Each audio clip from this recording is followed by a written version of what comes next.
You are listening to Compliance Insights, a podcast by Mnemonic. We discuss all things related to compliance with environmental, health and safety, and quality rules. I'm Rena Jefferson. Easing the American standards for vehicle fuel efficiency and emissions featured prominently on the wish list presented by the Alliance of Automobile Manufacturers when President Trump assumed office. But when the Environmental Protection Agency announced a proposal to roll back these standards last spring, automakers did not endorse the move and several opposed it. What strategies are automakers choosing with respect to regulation and why? My guest today is Jeffrey Sobel, a litigation partner at Foley and Lardner LLP with special expertise in the automotive industry. Jeffrey Sobel, hello. It's great to have you on. Thank you for having me. Can you start by bringing us up to speed on what the current status of fuel economy standards for vehicles is in the United States at the moment? It's a little complicated. I guess it's complicated. Right now, you sort of have, I would say, three or more competing forces. You've got the existing Obama administration fuel economy and global warming standards. You've got the EPA and Department of Transportation declaring that they want to roll those back or freeze them. You've got California fighting with the EPA and DOT over that potential freeze. And then you've got the industry itself sort of caught in the middle of that ongoing dispute. And all of this, of course, will get altered over time depending on how electoral politics in the U.S. move in the next 2 to 4 years. And what is the substantive difference between these competing standards? Sure. The standards under the Obama administration were for much more aggressive fuel economy standards and emission standards. And those standards were meant to intensify from 2017 through 2026. So the fuel economy progressively getting higher for the vehicles. And what the agencies currently have said is they want to freeze everything at 2020 levels. And the basic upshot of that is under the prior administration's rules, by 2026, we would have been at 54.5 miles per gallon. And under the current freeze, if it goes into effect and lasts, we'd be at 37 miles per gallon by 2026. So you mentioned they're caught in the middle. What does this look like? What has the reaction been from American automakers? So I think the reaction depends quite a bit on each company. The most vocal reaction has been from General Motors.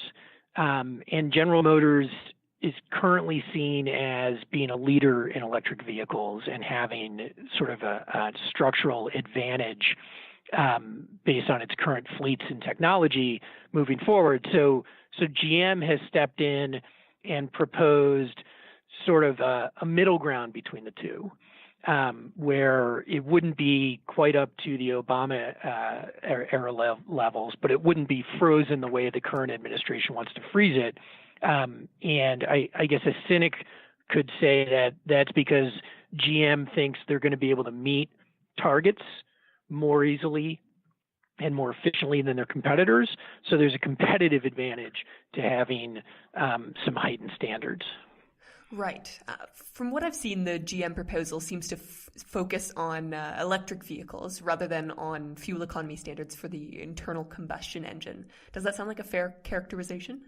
Yeah, and I think it's a little bit of 6 of one and half a dozen of another because the fuel economy standards are not per vehicle, they're over the fleet. So every time you increase your number of purely electric vehicles, you're impacting the overall fleet fuel economy standard. So with them saying we want more electric vehicles, that's going to push that number higher. They would meet that number in part by increasing the percentage of fully electric or zero emissions vehicles. And that's what they called for, a national zero emissions vehicle program designed to get more electric vehicles on the road by, I think it's 2030. Okay, and what about companies other than GM? How much diversity has there been within the American automotive sector in terms of reactions?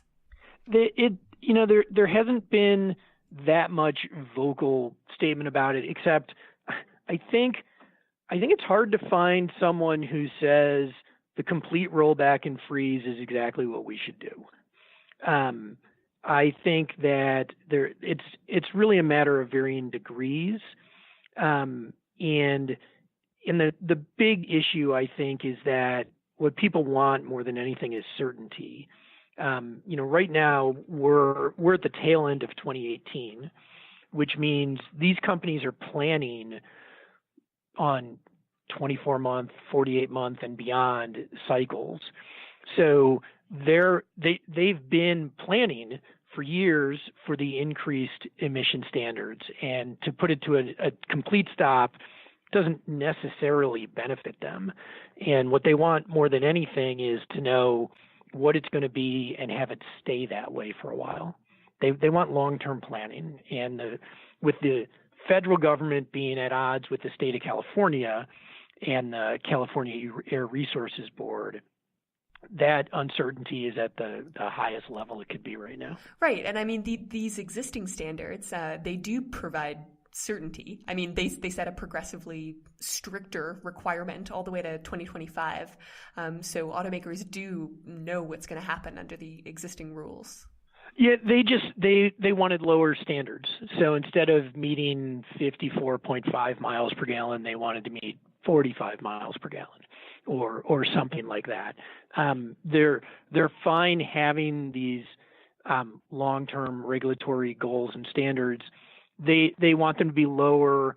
They get concerned about how much money it's going to cost in order to improve their technology to meet them. I think, and I don't think it's unique to the auto industry. I think most regulated industries, there's an ongoing push and pull between the government saying, we want you to move further in this direction, and industry saying, we want to move slower. Okay, so the current move by the EPA has maybe just overshot the desired mark. Is that fair to say? It's certainly, from General Motors' perspective, it is. You've given us more than we want. We neither want nor need all of that. And then when the EPA announced these rollbacks, they also challenged the ability of California, which California currently has this power to set its own standards under the Clean Air Act. They challenged the ability of California to do this, and now there are several looming legal challenges. But to what extent is it important to automakers to have harmonized standards between California and other states who might follow them, and the rest of the United States? Would harmony here be a key goal of any strategy from GM or anyone else in the sector? Yes. If California continues to have their exemptions so that they can set their own regulations, which of course is now another fight going on with the administration, but if California can set their own regulations, conceivably, I'm not aware of it ever happening, but conceivably, you could have regulations in California and the handful of states that follow California, and other regulations in all the other states, which essentially would force North American automakers, anyone selling in North America, to meet the higher standards. I don't know how you could sell a car that would meet the standards of California but have different standards in Colorado. The supply chain and the manufacturing chain, I think, is just too intertwined in North America to be able to do that, or want to do that. I mean, it would have to increase costs. And without asking you to predict the future, with the current legal battles, how likely do you think it is that there would be a split American market in the future with California and perhaps some other states having separate standards for fuel economy and emissions? I can't fathom that there would be a split American market. Who wins that between which standards apply and don't apply, I couldn't start to predict, except to say, and you've seen this with the current administration, if in the next presidential election there's a change, the new administration can stop everything in its tracks basically, right after Inauguration Day. It's not, none of this is coming out of Congress. It's all coming out of the White House. So the idea that long term there would be this much divergence between California and other places, I can't imagine it's going to happen. And do you think that automakers are thinking about potential alternative policies to these standards when they choose their strategic reactions to them? I know that, if these standards are a means to get to the end of reducing air pollution and greenhouse gas emissions, there are lots of other proposals on the table, like carbon taxes or increasing the gasoline tax in the United States. To what extent do you think automakers are worrying about potential alternatives, especially if the next presidential election sees a change in administration? I will say I don't have a good feel for that. I think the focus in the auto industry is so much on fuel economy, and the only other thing that really pushes it really is consumer demand. So, I think as much as everyone would like, I shouldn't say everyone, as much as there's a push to be greener with higher fuel economy, the fact of the matter is that most consumers in North America are buying larger vehicles with less fuel economy, and the number of sedans and the like are dwindling that's even available. So I think it's more consumer preferences than the other possible mechanisms that are in play. I don't think of the other possible mechanisms probably coming forward. I mean, something like an increase in a national gas tax would take a united Congress and White House, and that doesn't seem to be in the offing in the immediate future. And we're just about out of time, but I want to finish by asking you whether you think American automakers are looking to the fuel economy and emission standards of other countries when they choose their strategic orientations or responses. For example, I'm in Canada right now, and Canada is still deciding how it would react if America were to lower its fuel economy standards. But how important is this decision to how American automakers will react? And also, there are many other jurisdictions, worldwide which have much stricter fuel economy standards than America. And America would be trying to sell cars in these countries, and also these countries, manufacturers in these countries, would be trying to sell cars in the United States. I was particularly struck looking at GM's proposal. Even I think they were proposing to have maybe 7% of their fleet be zero emissions vehicles by 2021, I think, and that's like half of China's goal. So, how important are international standards? I think they're very important, and it just from the economics of the business side, it's a matter of reducing the amount of cost it takes into making your product. And if you can make one product at a plant in Canada or the US or Mexico or Vietnam or wherever it is, and sell that same product around the world without change, well, that is going to streamline your international supply chain and production. And once it's streamlined, it's going to be cheaper. It's going to be easier to manage. It's, even plants in the United States, the U.S. is a large exporter of vehicles, and those vehicles are going to countries with different environmental standards. So if everybody could get on the same page, I would think there would be a reduction in cost across the board for everyone, because it's one technology that a car company would have to use to meet these requirements all over the country. All over the world. Well, there's a lot more we could discuss here, but we're unfortunately out of time. But thank you so much, Jeffrey Sopel, for taking the time to speak with me. I really appreciate it.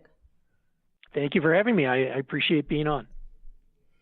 Thank you for listening to Compliance Insights, a podcast by Mnemonic. If you have questions, comments, or any topics that you'd like to hear us discuss, we would love to hear them. You can send me an email at ujefferson@mnemonic.com.